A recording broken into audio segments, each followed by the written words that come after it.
Welcome to Bitcoin world media, जहां हम करेंगे क्रिप्टो की बात आपके साथ। आज हम बात करने वाले हैं भारत में क्रिप्टो को लेकर क्या चल रहा है। खासकर एक बड़ी अंतर्राष्ट्रीय क्रिप्टो कंपनी है बाइनेंस, वो इस बारे में क्या सोचती है।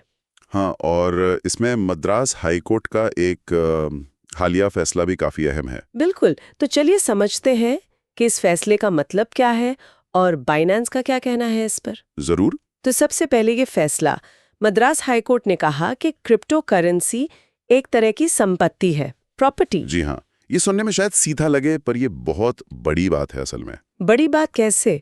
मतलब इसका क्या असर होगा?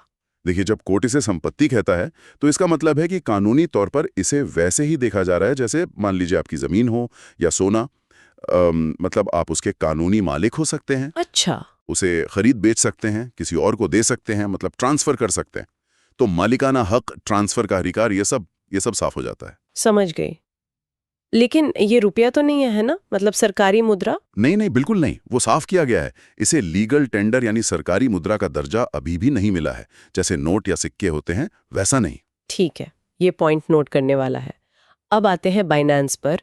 उनके जो एशिया पैसिफिक हेड हैं, एसबी सेकर, उन्होंने कुछ कहा है इस पर? हाँ, उन्होंने कहा कि बाइनेंस इस फैसले से खुश है।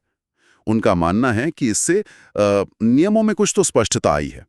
उन्होंने ये भी जोड़ा कि बाइनेंस तो पहले से ही मतलब अपने ग्राहकों के डिजिटल एसेट्स को उनकी संपत्ति की तरह ही मानकर सुरक्षित रखती आई है। अच्छा। तो अब भारत का कानून भी वही बात कह रहा है। एक तरह से उनके काम करने के तरीके को मान्यता मिल गई। ये तो उनके लिए अच्छी खबर है। और उन्होंने भारत के बाजार के बारे में भी कुछ कहा। सुना है भारत उनके लिए काफी जरूरी है। बिल्कुल, बहुत जरूरी।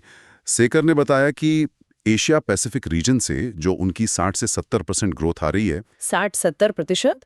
काफी ज्यादा है ये तो। हाँ, और उसमें भारत का बहुत बड़ा हाथ है। और ये ग्रोथ सिर्फ बड़े शहरों में नहीं, टियर 1, 2, 3 सब जगह से आ रही है। वाह, मतलब छोटे शहरों में भी लोग क्रिप्टो में दिलचस्पी ले रहे हैं। जी। हालांकि उन्होंने ये भी माना कि महिलाओं की भागीदारी को और बढ़ाने की जरूरत है, उसमें अभी गुंजाइश है। अच्छा, तो जब भारत इतना महत्वपूर्ण है, तो क्या बाइनेंस यहाँ अपना काम बढ़ाने का सोच रही है, जैसे ऑफिस खोलना या लोगों को नौकरी देना? हाँ, बिल्कुल, उनकी ऐसी योजनाएं हैं, लेकिन इसमें एक पेच है। पेच? कैसा पेच? रेगुलेशन का पेच, मतलब नियमों में और ज्यादा स्पष्टता की जरूरत। अभी क्या है कि भारत में कंपनियों को एंटी मनी लॉन्ड्रिंग यानी एएमएल नियमों के तहत एफआईयू फाइनेंशियल इंटेलिजेंस यूनिट के साथ रजिस्टर करना होता है। हाँ, ये तो सुना है, पर ये काफी नहीं है बाइनेंस के लिए। सही कहा, उनके हिसाब से ये काफी नहीं है। वो चाहते हैं कि भारत में एक पूरा लाइसेंसिंग सिस्टम बने। लाइसेंसिंग सिस्टम जैसे? जैसे दुनिया के कई बड़े देशों में है, G20 देशों में। एफआईओ रजिस्ट्रेशन तो सिर्फ मनी लॉन्ड्रिंग रोकने पर फोकस करता है। एक पूरा लाइसेंसिंग फ्रेमवर्क बताएगा कि वो भारत में क्या क्या कर सकते हैं, कैसे काम कर सकते हैं, निवेश कैसे ला सकते हैं। इससे उन्हें ज्यादा भरोसा मिलेगा। समझ गई। मतलब साफ नियम चाहिए ताकि वो यहाँ ठीक से काम कर सकें और अपना कारोबार बढ़ा सकें। बिल्कुल। और भविष्य को लेकर क्या सोच है बाइनेंस की भारत में? किन टेक्नोलॉजीज पर उनका ध्यान है? दो चीजें खास हैं। एक तो स्टेबल कॉइन्स। स्टेबल कॉइन्स यानी वो डिजिटल टोकन जो रुपए से जुड़े हों, या फिर डिजिटल रुपया? हाँ बिल्कुल, या तो रुपए से जुड़े टोकन या फिर जो सरकार शायद लाएगी वो डिजिटल रुपया, CBDC। और दूसरी चीज है real world asset tokenization, RWA tokenization. RWA tokenization, ये क्या चीज है? आसान शब्दों में बताएंगे? जरूर।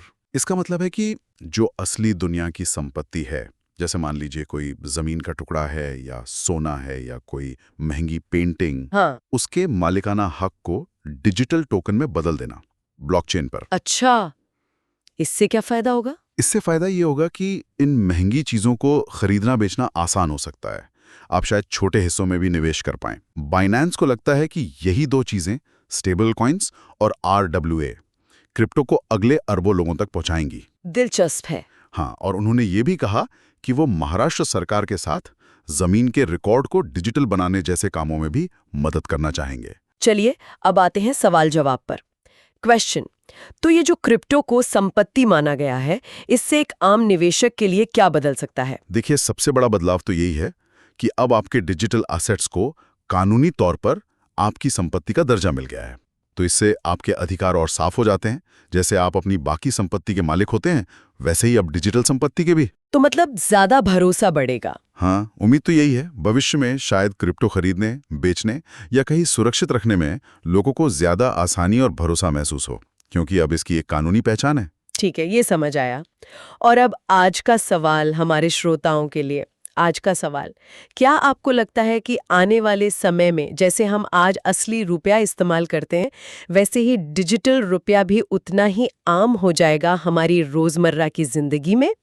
सोचने वाली बात है। डेली न्यूज की जानकारी के लिए हमारे चैनल को सब्सक्राइब कर लें। जल्दी मिलते हैं एक नए टॉपिक के साथ। धन्यवाद।